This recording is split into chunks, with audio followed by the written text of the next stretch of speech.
कहते हैं जब देश और दुनिया पर संकट आता है तो हर तरफ मायूसी ही छा जाती है और ऐसे में उम्मीद की किरण नजर आती है ईश्वर में, अल्लाह में, रब में, जीसस में। और आज इंडिया टीवी में सर्वधर्म सम्मेलन का उद्देश्य ही यही है। और इसी कड़ी में अब हम बात करेंगे, हमारे साथ जुड़ रहे हैं पटना आर्क डायसीस के प्रमुख और कैरिटास इंडिया के चेयरमैन बिशप सेबेस्टियन कल्लूपुरा। बिशप, बहुत बहुत स्वागत है आपका इंडिया टीवी पर। सबसे पहले तो आपसे मैं यही जानना चाहूंगा कि जो संकट पूरी दुनिया पर आया है, विश्व पर आया है, देश पर आया है, ऐसे में इस संकट से निकलने का रास्ता नहीं सूझ रहा। संकट से निकलने का रास्ता सरकार दिखा रही है, वो रास्ता को अपनाना एकदम अनिवार्य है मेरे समझ में सबसे प्रथम। और इसके बाद तो मैं कहूंगा तो मैं तो एक विश्वासी हूं, ईश्वर पर विश्वास करता हूं, इसीलिए ईश्वर पर निर्भर होना भी एकदम अनिवार्य है, क्योंकि ईश्वर की जानकारी के बिना कुछ भी नहीं होती है, कोई महामारी भी नहीं होती है।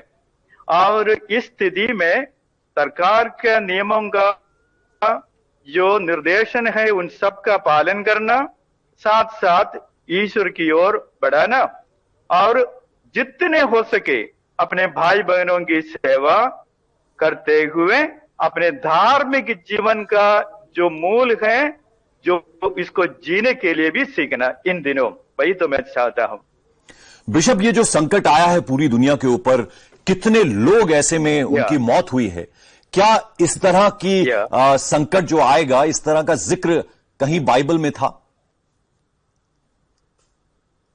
बाइबल में तो है, कहीं ऐसे आएगा, दुनिया के अंत होगा, ये सब तो है, लेकिन हम लोग बाइबल में जितने लिटरली लिखा है उसका एक तरह से हम कॉन्टेक्चुअलाइज करते हैं, कॉन्टेक्स्ट के अनुसार।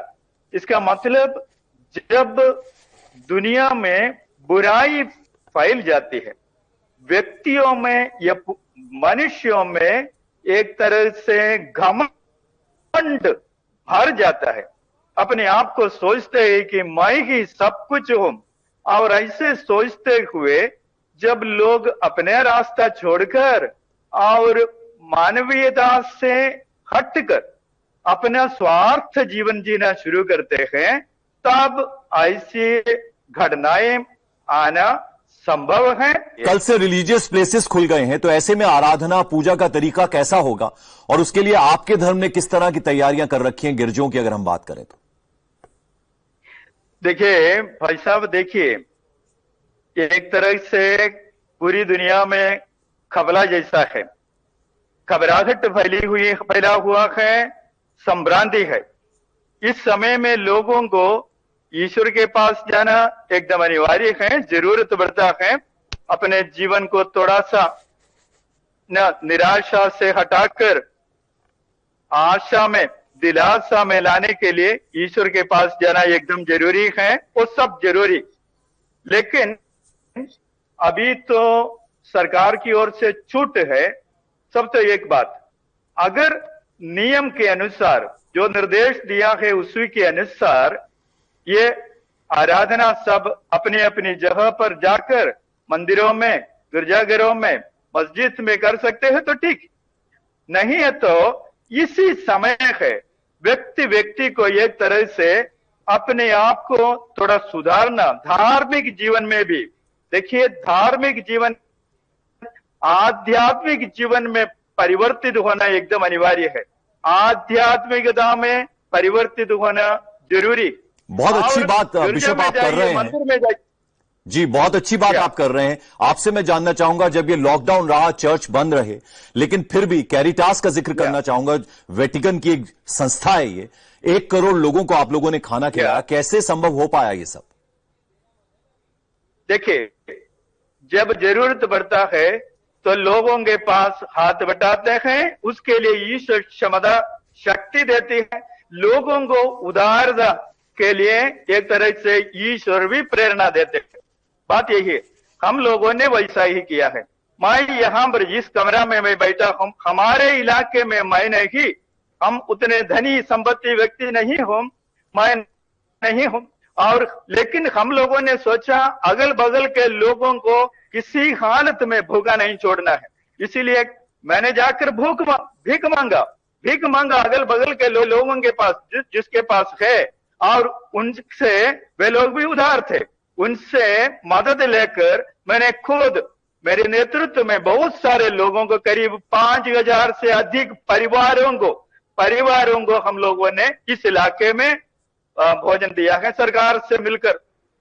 जरूर सरकार की अनुमति से पुलिस वगैरह सब कोई थे हमारे साथ, वैसा ही हम लोगों ने भोजन, वैसा ही कैरिटास इंडिया भी अन्य लोगों के पास, इंडस्ट्रियल एजेंसी के पास या दूसरे किसी के पास जाते हुए, हाथ फैलाते हुए, मदद देते हुए बहुत सारे लोगों को, करीब 1,11,00,000 लोगों को भोजन खिलाया है कैरिटास इंडिया ने। बिल्कुल बिशप, मैं आपसे यह भी जानना चाहूंगा, जब हाथ से हाथ जुड़ते हैं तो एकता दिखाई देती है। अब ये जो संकट की घड़ी थी, ऐसे में जो ट्राइबल्स हैं, जो कम पढ़े लिखे हैं, उन तक पहुंचना, उनको कोरोना के बारे में जागरूक करना, इस काम में भी चर्च बहुत आगे रहा है, आप बहुत आगे रहे हैं। आगे क्या हम लोग तो उसी में है, हमारे लोग है, उसके लिए ट्राइबल हो, दलित हो, एकदम वंचित वर्ग हो, उनके साथ एकदम, क्योंकि उनको मालूम नहीं है किस प्रकार से ये महामारी फैलेगी, और इस सब के बारे में उतने मालूम नहीं, और खाने पीने के लिए उनको कमी है, और इसी स्थिति में किस प्रकार से जीवन को निपटाना है। बिशप सेबेस्टियन, आपसे यह भी मैं जानना चाहूंगा, बहुत सारे स्कूल्स, हॉस्पिटल से आप जुड़े हुए हैं, तो वहां किस तरह की एक्टिविटीज आपने चलाई और अभी क्या एक्टिविटीज चल रही हैं? अब तो अनलॉक 1 चल रहा है। अब भाई साहब देखिए, हमारे स्कूल संस्था, स्कूल बिल्डिंग यही बोलेंगे तो हमारे अधिकांश स्कूलों में अभी क्वारंटाइन सेंटर बना है। हमारे अधिकांश स्कूल क्वारंटाइन सेंटर के लिए हम लोगों ने दे दिया, लेकिन बात यही है इस समय हम लोगों को दूसरे एक तरीका से बच्चों से संपर्क रखना, उनको उनके शिक्षण प्रणाली में उसको मदद देना, ये सब के लिए हम लोग आगे रहे। सरकार भी बता रहे हैं, हम लोग भी सीख रहे हैं। अधिकांश हमारे इधर के एक स्कूल में, यहाँ पर होम स्कूल है, वहां पर करीब 90-95% बच्चों को ऑनलाइन क्लास हम लोग दे रहे हैं। वैसा ही ऑनलाइन क्लास के द्वारा बच्चे लोग अपने घरों में और टीचर लोग अपने घरों में, और वैसा ही हम लोग सब मदद देते हुए उसके लिए शिक्षण कार्यक्रम में भी, शिक्षा के क्षेत्र में भी हम बच्चों को मदद दे रहे हैं जितने हो सके। और अब जिंदगी को अलग तरीके से जीना होगा, ऐसे में अब चर्च खुले हैं तो सोशल डिस्टेंसिंग का किस तरह से पालन होगा? चर्च में आप किस तरह की प्रैक्टिस करेंगे, कुछ उस बारे में अगर जानकारी दें। अभी तुरंत माने जिस गिरजा में, चर्च में, उसके लिए जगह है, वो जो निर्देश सरकार से प्राप्त हुआ है उसके अनुसार उस निर्देश का पालन कर सकते हैं। उन गिरजाघरों में ही सिर्फ वर्शिप हो सकता है, आराधना प्रार्थना सब हो सकती है। नहीं है तो लोग अभी भी बीते करीब 2.5 महीनों से घरों में बैठकर प्रार्थना करते हैं। अभी गिरजा में आकर सामाजिक रूप से प्रार्थना कर रहे थे, अभी घरों में घरेलू एक कलीसिया, एक चर्च बन गए हैं, घर घर में, व्यक्ति के जीवन में। और इस घर के परिवार को पारिवारिक रूप से इस धार्मिक जीवन को, आध्यात्मिक जीवन को बढ़ावा देने का सबसे उत्तम एक समय यही है। मुझे लगता है कि यही समय उसके लिए ज्यादा उस पर देना है, और गिरजाघरों को, अन्य स्थानों को अगर किसी तरह के खतरा में डालना, लोगों के जिंदगी में किसी खतरा को डालना मैं नहीं चाहता हूं। हम लोगों ने स्थानीय स्तर पर, माने अलग अलग स्तर पर, स्थानीय स्तर पर, देशीय स्तर पर या अंतर्राष्ट्रीय स्तर पर भी लोगों के लिए विनती प्रार्थना सबकी, वो दूसरी बात। लेकिन ऑनलाइन में हम लोग तो ऐसे खुल्लम बाहर नहीं जाते, ऑनलाइन सब में आकर एक दूसरे से मिलते हुए हिंदू धर्म के गुरुजन, सदगुरुजन और मुस्लिम के माने धर्म के मौलाना जी, ये लोग सब और क्रिश्चियन लोग, हम लोग सब आकर, अन्य धर्मावलंबी लोग भी सिख धर्म में, वह के आकर बहुत बार चर्चा की और हम लोगों ने निश्चय किया कि किसी हालत में इस समय कोरोना किसी को नहीं सोचा, ये क्रिश्चियन है, मुसलमान है, हिंदू है, ऐसे नहीं सोचा, सबको समान भाव से देखा है।